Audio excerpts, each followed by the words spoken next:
Sir ಇಲ್ಲಿ ಕಲ್ಯಾಣಿ ದೇವ್ರದ್ದು ಕೊನೆ ಕಲ್ಯಾಣಿ ಐತೆ. ಆ ಕಲ್ಯಾಣಿಯಲ್ಲಿ ಬಂದು ಅವರು ಭಗವಂತನ ನೆನೆಸ್ಕೊಂಡು ಅಲ್ಲಿ ಸ್ನಾನ ಮಾಡಿಸ್ಕೊಂಡ್ರೆ ಮಕ್ಕಳಾಗಿ ಇಲ್ದು ಉಂಟು, ಮತ್ತೆ ಕಾಯಿಲೆಗಳು ಗುಣವಾಗ್ತವೆ.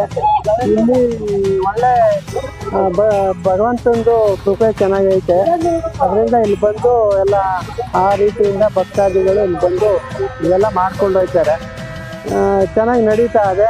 ಈಗ ಕಲ್ಯಾಣಿ ಎಲ್ಲ ಬಿಸಿಲಾಗಿತ್ತು, ನಾವು ನೀರುಗಳೆಲ್ಲ ಇತ್ತು, ಅದನ್ನು ಇಂಪ್ರೂವ್ ಮಾಡಿದ್ದೀವಿ. ಈ ದೇವ್ರ ಸೋಣೆಯಲ್ಲಿ ಸ್ನಾನ ಮಾಡಿಕೊಂಡ್ರೆ ಅವರ ಆರೋಗ್ಯ ಸಮಸ್ಯೆ ಎಲ್ಲ ಪರಿಹಾರ ಆಯ್ತದೆ. ಆ ಕಾರಣಕ್ಕೆ ಇದೆಲ್ಲ ಚೆನ್ನಾಗಿ ನಡೀತಾ ಇದೆ. ಭಗವಂತನ ಕೃಪೆ ಚೆನ್ನಾಗಿರ್ತದೆ ಇಲ್ಲಿ ಬಂದು ಹೋದರೆ.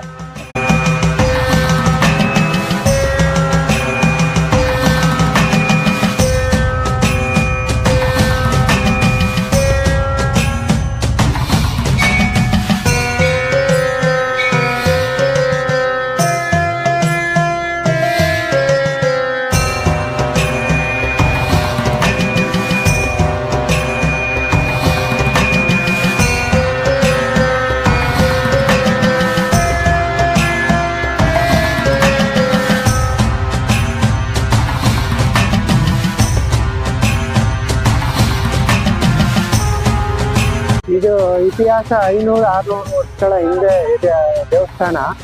ಅದು ಶಿಥಿಲ ಆಗಿತ್ತು. ಹಾಗಾಗಿ ಅದನ್ನ ಡೆಮಾಲಿಷನ್ ಮಾಡಿ ಈಗ ಹೊಸದಾಗಿ ಮಾಡ್ಕೊಂಡಿದ್ವಿ. ಹಳೆ ಮೂಲ ಎಲ್ಲ ಅಲ್ಲೇ ಐತೆ, ಹಿಂದೆಗಡೆ ದೇವಸ್ಥಾನ ಐತೆ. ಈಗ ಈ ಅಭಿವೃದ್ಧಿಗೆ ಈ ಮಟ್ಟಕ್ಕೆ ಆಗದೆ. ಇನ್ನೂ ಅಭಿವೃದ್ಧಿ ಮಾಡಬೇಕು, ಇನ್ನೂ ಸಾಕಷ್ಟು ಕೆಲಸಗಳಿದೆ, ಅವೆಲ್ಲ ಮಾಡಬೇಕು. ಭಕ್ತಾದಿಗಳೆಲ್ಲ ಸಹಕರಿಸ್ತವ್ರೆ, ಮುಂದುವರ್ಸ್ಕೊಂಡು ಹೋಗ್ತಾ ಇದ್ದೀವಿ.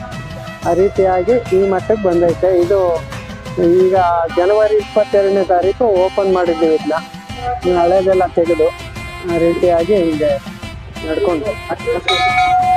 ಇದು ಕನಕಪುರ ತಾಲೂಕು, ಉದಾಹರಣೆ ರಾಮನಗರ ಜಿಲ್ಲೆ.